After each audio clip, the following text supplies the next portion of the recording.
what is the short and sweet of it, Gerald Celente? Because clearly, we know the white shoe boys from Harvard think they're God and are incompetent in many ways, but they're competently doing everything evil they can. I mean, if they were just incompetent, they'd do some things right, some things wrong. I mean, they seem to really have an evil genius for doing the most over-the-top, horrible stuff to bankrupt the country. I mean, all these local cities are going bankrupt at their hospitals and facilities and having to house these people. What is going on, Gerald? Well, you know, in staying with the, listening to these interviews about the people pouring over the border, but yet they rob us of our rights every day, from the Supreme Court to the Supreme Commander-in-Chief, every politician out there, all of our Bill of Rights, constitutional rights, robbed from us in the name of protecting us from them lone wolves and them terrorists that are just lurking out there, ready to pounce on us as people are pouring over the border, as you're showing and proving, by the hundreds of thousands. And they can't stop them.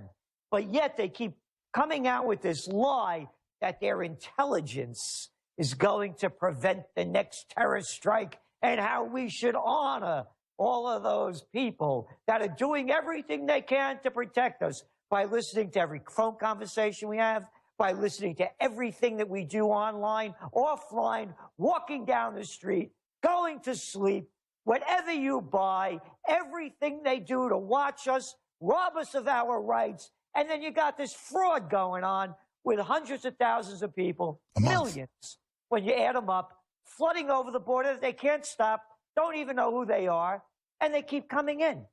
So how come that's not being brought out? What is the method of the madness? I mean, what is the plan? Because they're following the exact same plan in Europe, too. I mean, this is a plan. Well, the plan is, again, you know, it's when things break down, that's their excuse, as you were pointing out, to have that EU army to keep you in check. So when things break down, then they come out again and say, we got to protect you. We got to stop this from happening. It'll never happen again. So that's what they do. They create the violent situations, and then they cover it up by saying, we're not going to let this happen again. Yeah, but you created it. And because we've had the death of common sense, they never get held accountable. That, I mean, used to, they do something 5 years before and then pretend to save us 5 years later. Now they do it 1 month, block the FBI from actually stopping real terrorists, but then take more of our rights after the terrorist attack, who they allowed to come in. I mean, it's just crazy. Yeah, and then again, when you look at the entire picture, when you talk about terrorism, you know, if I was born in Iraq or Yemen or Libya or Syria or Afghanistan, and a foreign country came in and bombed my whole country into ruins, killed everybody that I love, and I'm a young kid, my parents are dead, my aunts and uncles, everybody, my friends, I have no future. You think I'd be radicalized? You think I'd want to blow the brains out of the people that blew the brains out of the people that I loved? And then they say, we got to stop this terrorism from happening. You created it. And they're creating this situation. Look, go back to the Great Depression. When the Great Depression came about, they stopped immigration from coming into this country. You couldn't come into the country after World War II. I had relatives from Italy that couldn't come over. They had quotas. They stopped it to stabilize the nation after the Great Depression because the people here didn't have jobs. We certainly weren't going to bring others in. So this isn't about Mexicans or Muslims. It's about common sense. And the common sense is, if your house is full, you can't get any more people in the doors, you ran out of food, you're going to bring more in? So that is the issue. But going back to the whole immigration issue, by the way, and I've been writing about this since the mid-'80s, it was a National Association of Manufacturers, when we had manufacturers, and then later on, Silicon Valley, the con men out there. Yeah, they want to drive wages down, even though it ultimately will destroy their own market. Yeah, they brought in all the cheap labor. That's what they wanted. And they got it. And now our whole standard of living's declined. And that's what the Brexit vote was about. You look at the facts, it's the data, not making it up. major issues were the migrants coming in from Romania and Poland, cheaper labor, putting the people out of work. And the second thing is they didn't want to lose their nationality. And how dare you don't want to lose your nationality? You should become vanilla.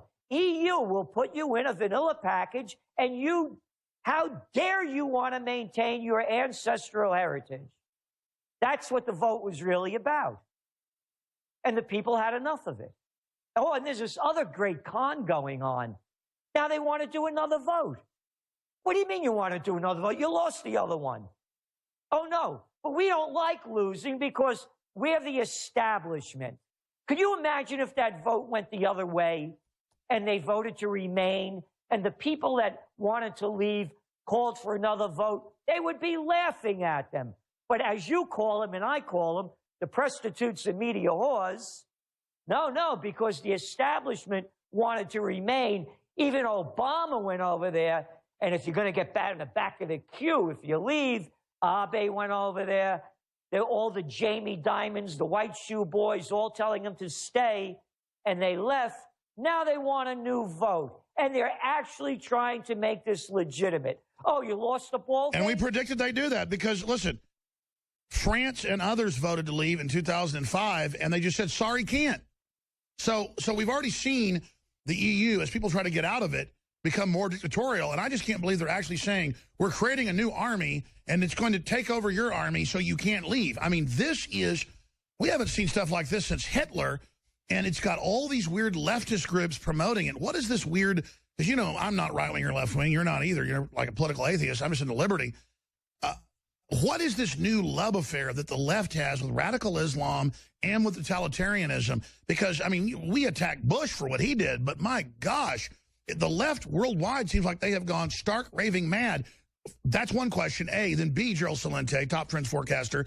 I want to ask you this question.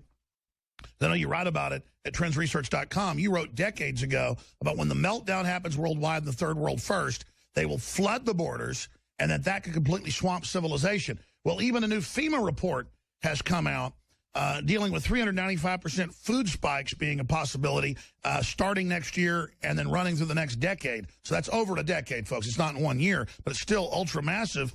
And they talk in the report about the crisis causing a global collapse from crop failure to system failure. Well, they've got, as you wrote about 5-6 years ago with Arab Spring, they manipulated the prices in North Africa, knowing that when prices go above 50% of your paycheck going to food, that causes civil unrest. So they're manipulating civil unrest, then posing as the saviors, so it's pretty clear. They're orchestrating global meltdown to get more control, but it got so bad, they were so arrogant, the EU was meant to collapse financially, and then a super state was meant to come out of that, holding them hostage. I mean, that's what Davos admitted. Instead, the member states see it coming, because you and others and UKIP are informing them, Drudge is informing them, others are informing them, and so the people are informed, they're pulling out beforehand. The global government project is in deep trouble. Now, that's a lot, but please tackle it. Yes, the global government is in deep trouble. The central banks have failed. They don't have any weapons left. Look, a study just came out by the United Nations, as you know, last week. This is the greatest migrant refugee crisis in world history. Bigger than World War II. It's just begun. All of the 65 million people have fled. It's bigger than World War II. Now, let's just do the numbers. Back in World War II, there were 2.3 billion people on the planet. We now have added 5 billion people since. Now, let's go around the world. Hey, how about Nigeria? Oh, yeah, the biggest country in Africa. What, 147 million people? It's more than that now. Yeah, and the economy's collapsed. Oil prices collapsed. They're leaving. There's a revolution going on. Go to Venezuela, take a trip to Brazil.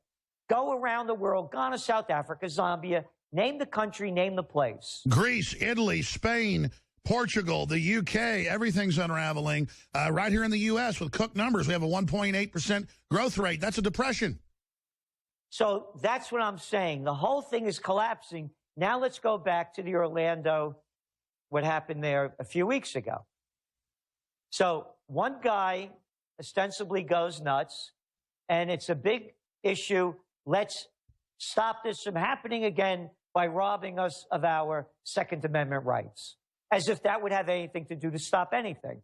I'm making that point because when the next explosive element hits, they're going to use it as an excuse to take more of our rights away. That's right. And to keep us down, quiet, and put in place. So the big trend, as you've been saying, is they're coming after the guns, they're coming after the private property, they're coming after the cash, they're coming after the farmers markets, they're coming after true sustainability. The good news is I'm seeing more and more local police departments and governments start to actually figure this out and openly realize that the federal government's run by a bunch of multinational criminals who plan to absolutely bring us to our knees.